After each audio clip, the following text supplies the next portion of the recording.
Hi, I'm Michael Parker, and I am happy to be here. I'm very happy to be included in this project.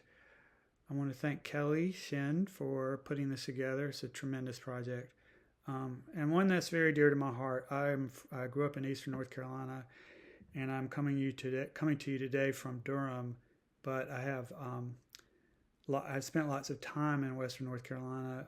I used to go there to Montreat outside of Black Mountain every summer to visit my grandfather. I went to high school for a time at Charles D. Owen High School in Swannanoa. Um, I went to college for a couple years in Boone, and my parents owned an antique store in Micaville outside of Burnsville.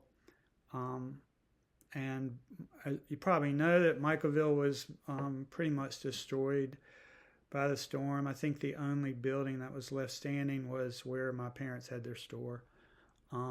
So, I'm very devoted to that part of the state. My brother lives in Asheville, and I want to do anything I can to help. And so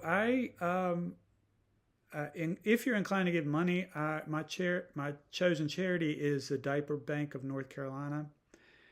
They have done tons of work to help people up in the western part of the state, and not only with diapers, as the name would suggest, but also with formula and with food and with other products that mothers in need would need, and they do a tremendous job.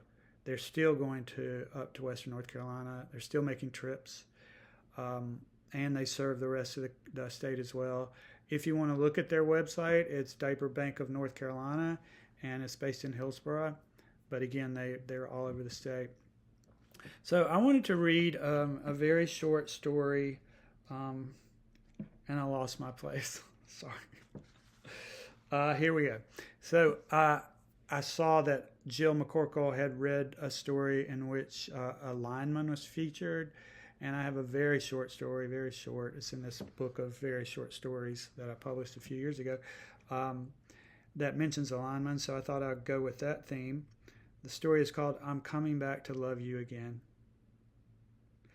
What the meager river where his ancestors had set up their fledgling concern divided was nothingness and more nothingness.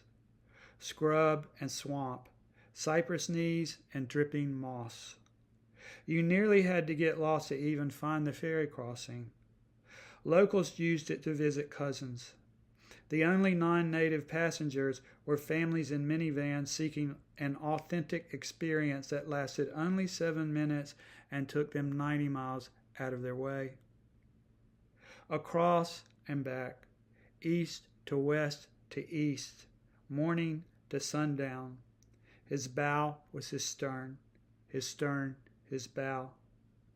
Don't you ever grow weary? He was sometimes asked of his toing and froing.